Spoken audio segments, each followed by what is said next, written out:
What is up, you guys? We're sitting here with my buddy Chris. What's up, y'all? A little bit different intro to the videos, right? So we were just shooting the crap, and I was like, dude, I got to start this video for YouTube. And we were having some deep conversations, so I was like, we might as well just go ahead and film that as the intro, because I think it'd be really helpful for you guys. But I asked him, I was like, do you feel like with following Christ, like some months, you know, you're like super devoted, you have that fire for Christ, like following God is, you know, super the number one priority. And then other months, it's like it can just get overwhelmed and taken over by life. And I was telling him, like, some months, you know, crap hits the fan, and I can just tell myself, I don't care, God's first, and I trust in His plan, and everything is going to be okay. And then other months, it's like I look back and I'm like, dude, I was just so overwhelmed and like overtaken. Like, it's tough to realize that in the moment when things are going like all over the place, and like being able to like correct yourself. I don't know. It's just month by month. Like, how do you sort of overcome that? So last night, I read through my journal entries from the past 3 or 4 months. And by reading them, I could tell which days I was on fire and I was in it and I was like strong in my faith and Right. things were in line where they should be. And then I could tell there were days where I was down, and some of it was probably just like life circumstances, but others of them were most likely things were like out of line and I was putting things in God's place and not where they should be. And even like I feel like right now I'm in a good spot, but about like a week and a half ago I noticed I was drifting, and it's a terrible thing, like to keep going back, but I don't know why that happens. I think it's just like ups and downs. It's almost like that dog that keeps pulling on the leash, Yeah. and then it needs that like pop, and it walks good for a minute, and then it hits the end of the leash again, and it just keeps needing that correction. And maybe that's just where I'm at, though. Maybe we just constantly need that correction from I was the gonna Lord. say, do you think that's like the cycle that we'll always live in to some extent of like I needing think on that this side of correction? eternity, it's probably bound. Yeah. At least for me, at least that's just what's been the case the past 5 years of me following Christ. What's funny is, like, in those really good months when I have that fire for Christ and I tell myself, if I just put God first, everything else will fall in line, everything will fall into my lap. During those months, there's nothing better than being in the same situation as someone else and being able to tell them, like, everything's going to be all right. Like, just trust God, we're going to be fine. Like, put God first and everything will be okay, and everything's going to fall in your lap. But then the other months when crap's going, you know, when you kind of forget about it, right before you need that correction, like, it's just so easy to forget. It's like, I don't know. Does that make sense? It makes a lot of sense. I think it's necessary. In the moment, I'll be on the mountaintop, and I'll be in a place where I can look back and remember where I was and be like, there's no way I'll ever end up that low again, or like that down, or that I will never fall short like that again and ever in my faith. Like, and I'll just have that desire, but then some way, somehow, I just kind of end back up in that space, and it doesn't happen like today till tomorrow. Right. I feel like it's like a slow drift, like over the course of like 3 or 4 weeks, I might slowly start to get to this place, Yeah. and then I need that correction. Yeah. And if it's possible, maybe someone in the comments can be like, hey, this is how you don't drift, this is how you don't need that constant correction. I'm aiming for it. I'm aiming for it to be close with God. I'm not aiming to fall short. But I just, for some reason, keep needing that correction from the Lord. One thing I want to add to your point there is like how it's like a slow drift down. This is just an example. Like the other day, someone, I don't want to mention their name, but I was talking to someone and we were talking about a topic, and it was the perfect time for a very inappropriate joke. And I was like, oh my gosh, bro, you just pitched me a softball and I could have hit a home run.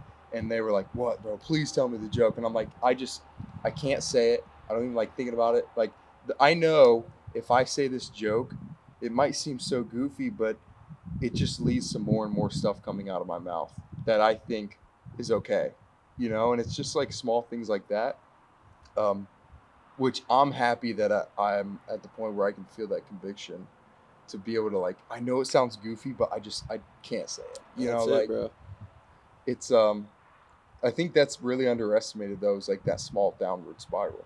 Yeah, it's the slow drift, and maybe this is a good thing that like we start to recognize we're in that slow drift and we keep coming back Right, yeah. versus not changing anything, and that's when you end up doing something like wild, like extreme, and you're out in the Yes. middle of the ocean. But now it's like maybe everyone drifts like a little bit, and we just keep coming back, and that's just like the constant cycle of walking this life of faith out and the reality of it versus painting a perfect picture like we already got everything figured out. I mean, the whole thing about our faith is just our dependence on God. So if we didn't keep drifting and we figured everything out, I mean, where's God in that? Yeah. We need God still. We're not perfect, and it's not hard for me to recognize that. Yeah. Well, I think that's everything I really wanted to talk about. Um, we're about to go hit. What am I about to hit? I'm thinking back for you guys. I could do chest, but the last video I just posted is back. So we're gonna, or I could do chest, but the last video I just posted is chest.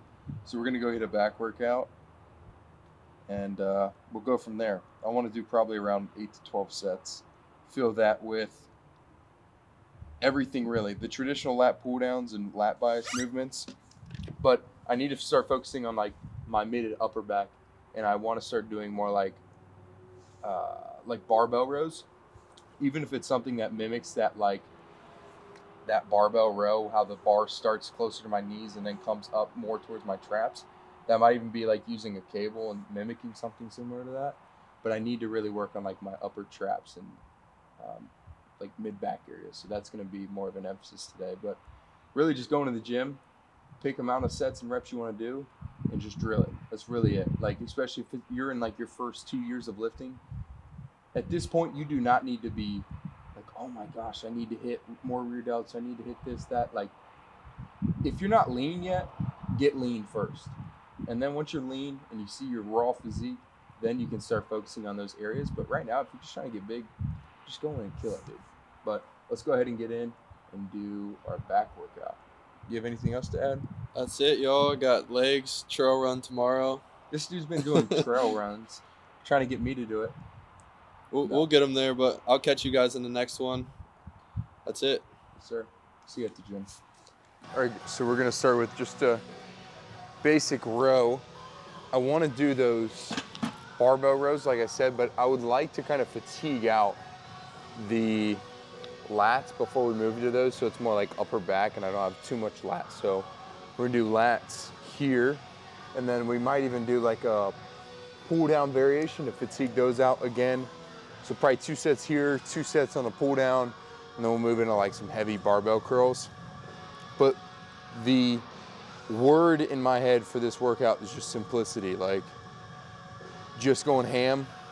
Even keeping it as simple as like 2 sets on some things. Like, don't have to overcomplicate it, just go all out on those 2 sets and then move on to something else. Sometimes if you can't decide what you want to do, just do like 1 or 2 sets on stuff and just bounce around. You know, like, I don't think you have to like get married to a machine for 4 sets, right? Like, do it for 1 set. If it's not feeling 100%, go to something else, you know, don't waste time. But I also like to hit like a good overall workout, you know, upper chest, middle chest, lower chest, you know, back, upper back, mid back, lats, all of the jazz. So, you know, doing 4 sets of all of those might not be realistic. So let's go ahead and fatigue these lats out with some heavy rows. Come on now. Come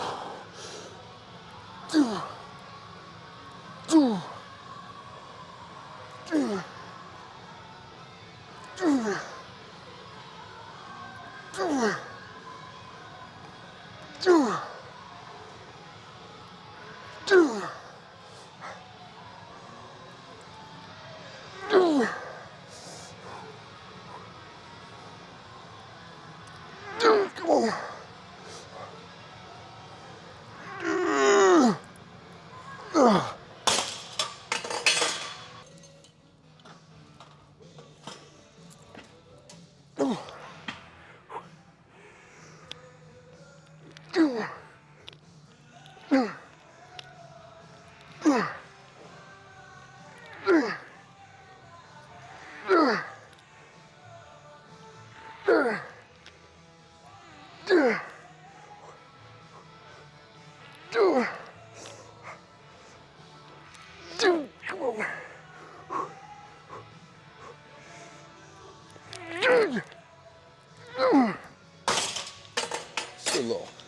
Little fun little drop set. Yeah.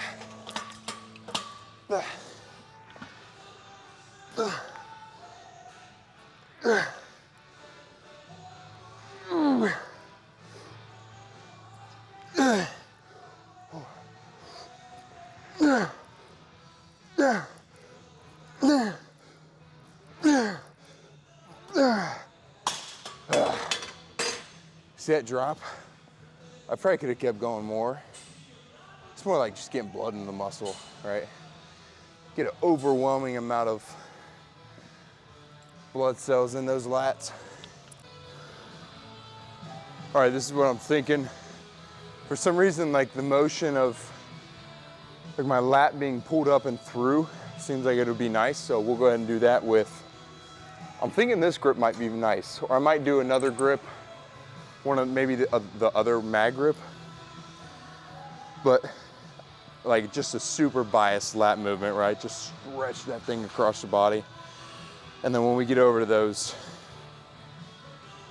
rows, barbell rows, it should be a lot of that upper back cranking that weight up.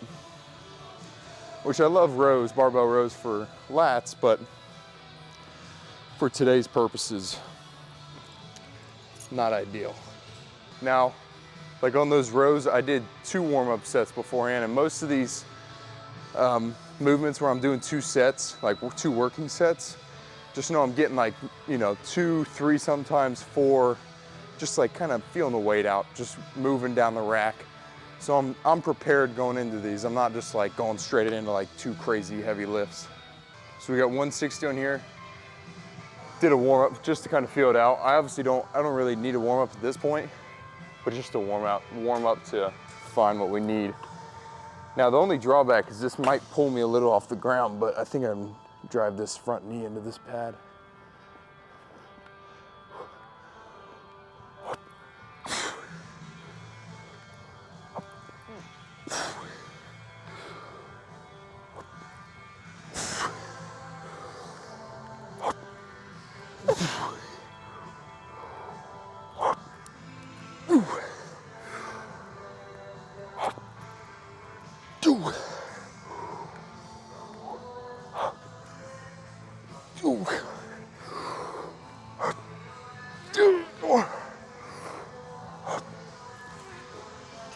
Come on.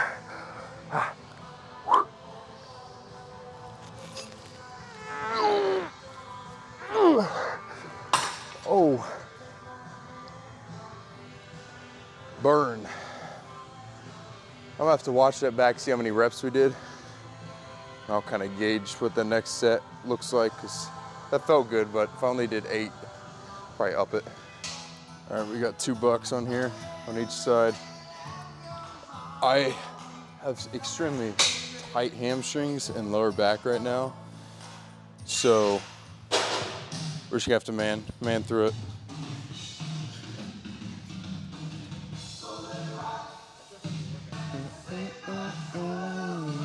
I don't even need my own music for this set. Come on.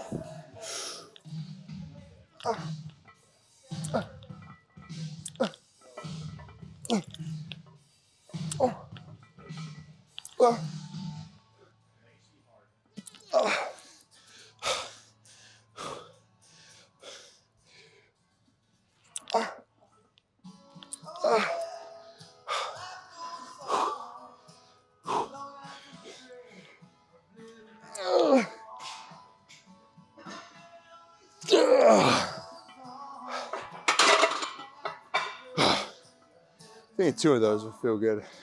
Now these right here, while they aren't the prettiest, man, they feel like they're working. Especially my like up here mid back in between my shoulder blades. I think just sheer load, right? And I feel like if I wanted to get like a gnarlier squeeze in my lats, harder squeeze in the rear delts, I'd probably go lighter. But I don't mind getting a little swing in that jank, right?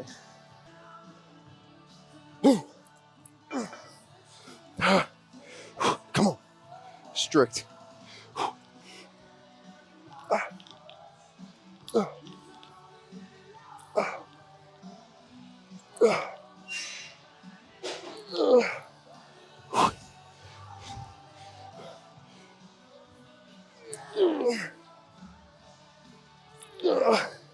Ooh, 3 more.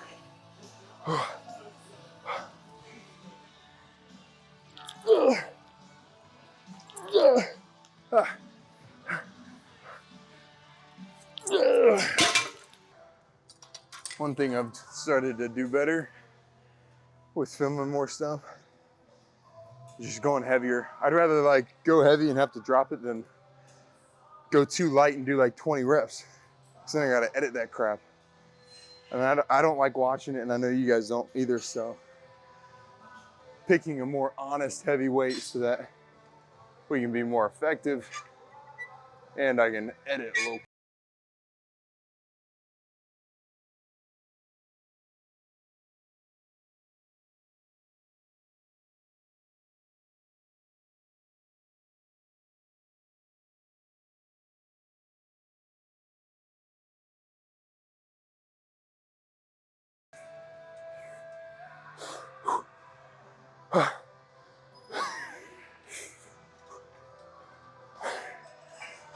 Maybe a little generous. The last set was right there on the cusp of 8, which I honestly don't mind. 8's kind of usually where I draw the line, but I think I got like 7, 7.5.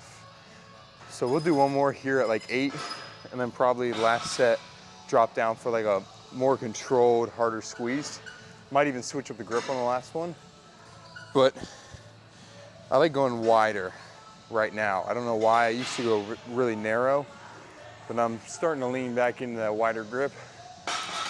At least wider than what I'm used to. It's probably more of a neutral grip to most of y'all.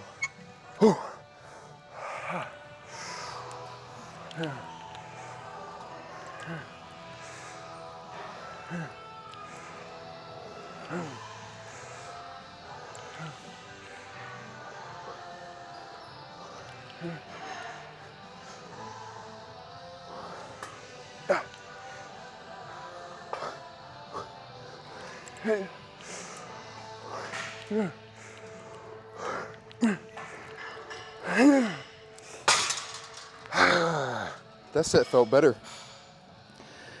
I think sometimes I'll stop too long at the top instead of taking that break, just burn out. You know, and sometimes. I just need to take shorter rests between between the reps. Goodness. I'm going against my word. We'll go to failure at the same weight and then a small drop after that. That last set just felt too good. It was way better than the first set.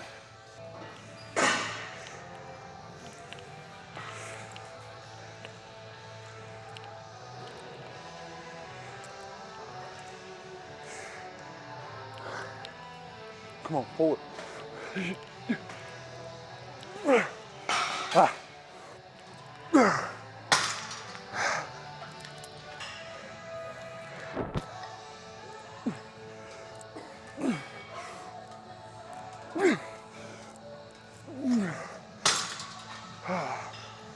All right, it felt good, so I'm gonna sit my weird little butt on the ground again and do those kind of like I guess they're just a row. They're like a mix between a row and a lat pull down. Try not to rip my pants.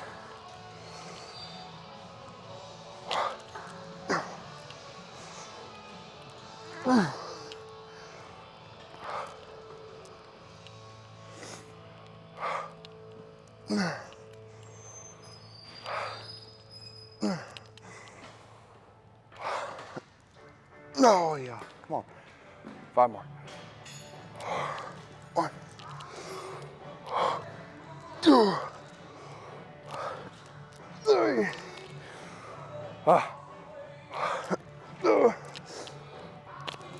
Oh man.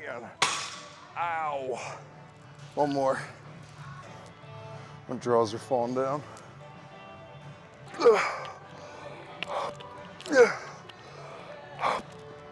Come on, 3 more.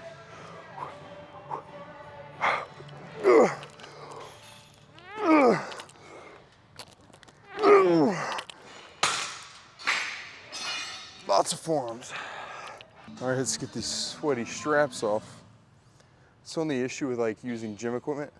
Like I love using elbow sleeves for shoulders and chest day, but man, those things start to stink, especially when you leave them in your hot car. It's not a fun little oven, I'll tell you that much. Let's go ahead and pose. How are we looking back here? I think we're looking decent. Look at that trap. You can see what I was trying to hit, you know? It's kind of inflamed right now. Lats are pretty pumped too.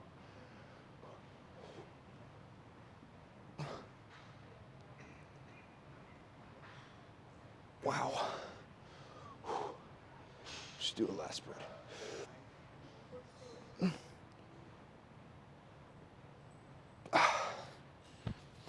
Now, I'll take advice from anyone, you know, even if you're a young cat, if you know how to do a really good lat spread, or rear double bicep, sorry, hit me up. Cannot figure it out, because I know I've got the back to do a really good lat spread, or rear double bicep, I'm sorry. But maybe it's just mind a muscle where I'm not thinking about the right cues, not really sure, so drop your comments down below. What can I do? Maybe you're a bodybuilding coach. You can let me know.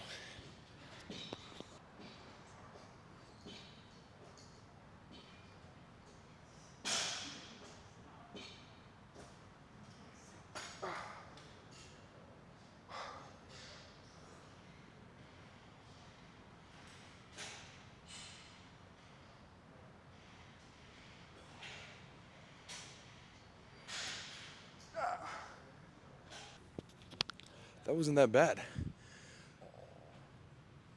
Boom. Feeling great, man.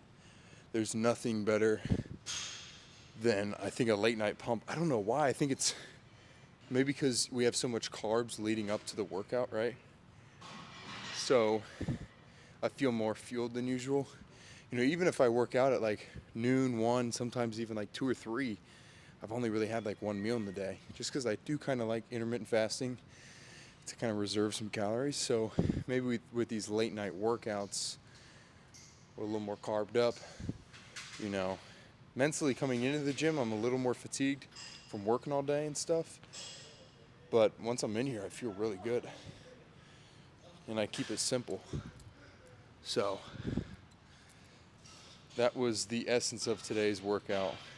Even though I did a few like variations of drop sets and such, you know, clear plan, come in and do it. And if you can't find the machines that you want to do, or someone's on them, who cares, dude? Just move to something else. I'm sure you can probably mimic the movement you wanted to do as well with just, you know, dumbbells or cables, whatever it was. Let's go ahead and get home. My fiance's got some rice in the rice cooker for me. I'm always heading home super late at night, so I just shoot her a text. Hey, sweetie, 120 grams of rice in the rice cooker, please. Kissy face. And I come home and dinner's halfway done. So if you have a family member at home and you're stuck at work or coming home from the gym, ask them to throw some rice on for you, whether it's on the stovetop or rice cooker, whatever. All right. Sorry if it is a little dark in my car. I'll have to bring the light up post-op, which you guys probably won't even be able to tell. But that sums up the back workout. The thing with back today was just in and out. And it's actually the following day right now. The day that you're watching this, or this video right now, is currently the following day. And I'm about to go do the same thing. It's a later lift. I kind of pushed the workout later in the day, not intentionally, just because I got busy. But the emphasis tonight is just going to be going in, being efficient, and killing the workout. And I think if I were to do cardio, yeah, it'd be probably 30 more minutes, but it's still efficient, right? And I think a lot of people waste a lot of time in the gym, including myself, just because it's good, right? Like that's a good issue to have. If you're spending too much time in the gym, we love the gym, we love getting a pump, and we don't want it to go away. But there is some times when it's like, okay, I got to dial this back not only for time, but also just because, I'm probably just doing a bunch of junk volume. Just simplify things down. It's like the simple cowboy life, right? Whether it's in the gym or outside of the gym, simple is best. Now, I wanted to answer one or two questions that I had gotten from Instagram, and I asked some guys or asked the followers, what is your biggest fitness struggle right now? And one was balancing the gym and dieting with family and work, like working crazy long shifts. And my experience with this, especially with my clients who work crazy hours, blue collar dudes working 16-hour shifts, wife and family at home, the best thing those guys can do is getting, again, on the simplest workout program they can. And this typically is like a 3-day split. If you're working 16-hour days and you want to see your kids off to bed, there's going to be, you don't want to be working out, 1 to 2 hours every night. Now, if you can do 1 hour every other day or 3 times a week, I think that's a lot more reasonable. And then on the days where you're not working out, I think that's when you can focus more on just hitting your step goal, or maybe you do some cardio. So don't think that in order to see gains, you have to be going to the gym 5 times a week, 6 times a week, sometimes 7 times a week. You can develop a great physique if you're just trying to be a jacked guy that leads his family, that has a God-honoring physique that he takes care of. You can do that with 3 days a week. And if you're cutting, you can do some cardio with that, and you're going to see the results. Now, with the meals, the best thing you can do as a dad who's super busy is, one, if let's say you're cutting, the best thing is to intermittent fast. Okay, you're going to work, your morning's probably busy taking kids to work. Don't worry about eating. Okay, intermittent fast till probably 1 or 2 if you can, without getting lightheaded at work and stuff. I don't want you to cut your calories back too much and struggle to get through the workday. But push those calories back. We probably don't need to be eating in the morning. I don't know about you guys, but I'm not necessarily hungry in the morning. I can eat in the morning. I can always eat. But if you already don't feel super hungry in the morning, then there's no point of forcing calories down. So intermittent fast. And then really that just leaves one meal that needs to be prepared for work. And that meal might even include snacks and stuff on the side. But really, you could take, beef and rice and maybe some low carb tortillas to work at that point. And that's super easy to prepare, right? You can make 5-6 pounds of beef in one sitting. And then same with rice. You can make a crap ton of it in one sitting. So it's really all about prepping one meal. A lot of guys will ask me oh, do I need to meal prep a lot of stuff? And I'm like, no, not really. I mean, if you go to work, yeah, maybe you're going to have to prep some, some beef and some rice, or, just something for lunch. But outside of that, you really don't have to prep much.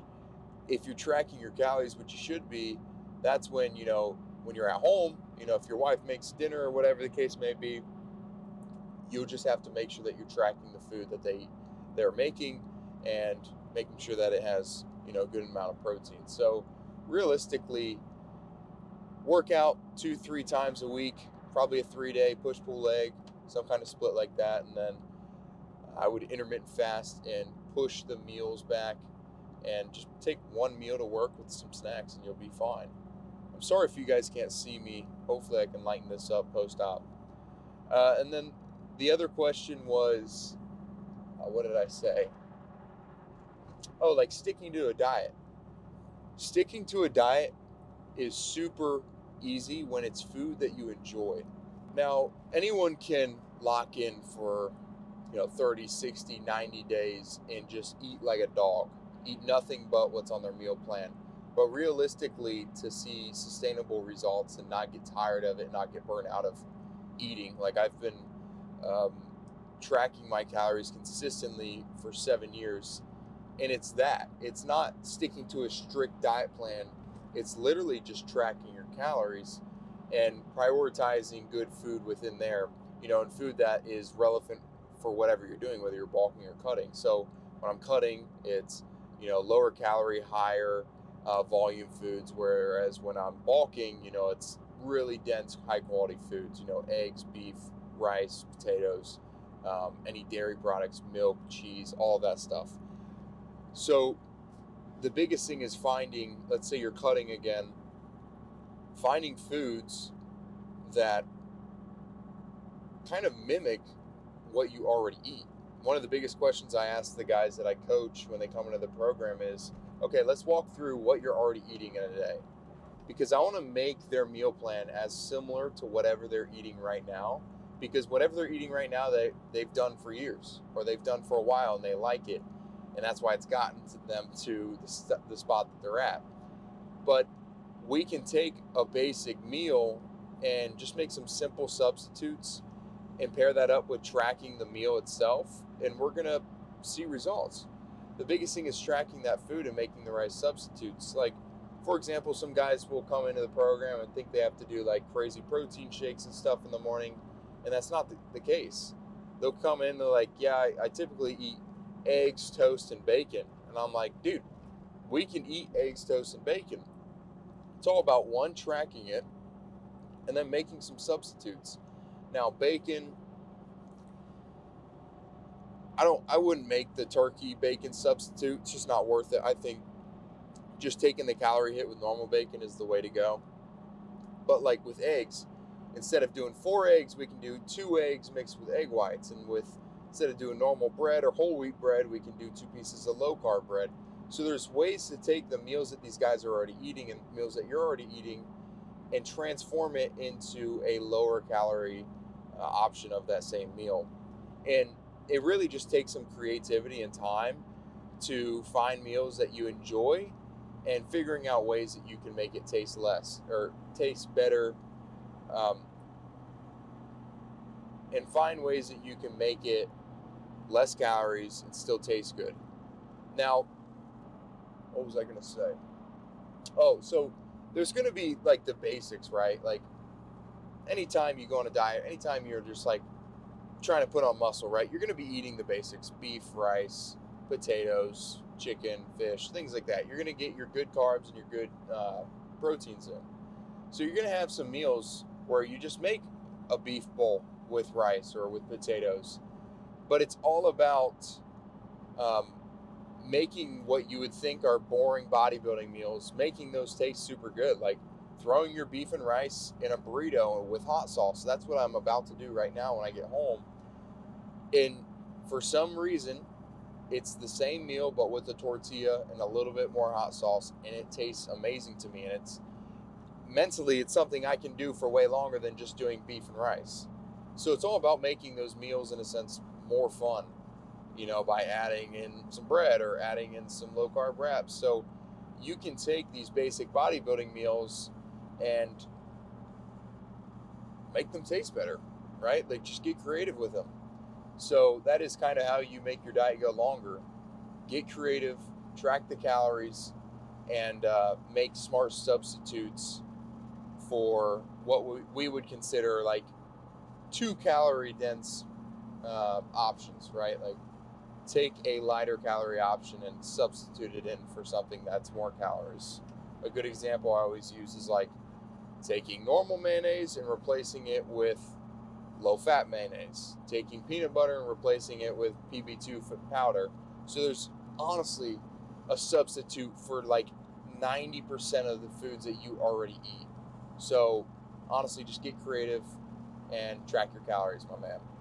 So that's going to wrap up today's video. I hope you enjoyed the simple back workout. I hope you enjoyed just talking here to you guys. And I pray that you guys can see me, but that's going to wrap up today's video. We got to talk with Chris a little, which was dope. I love talking to Chris, picking his brain, and talking about our journey with Christ. And that's it, man. Remember to love God, lift weights, and live life. See you next time.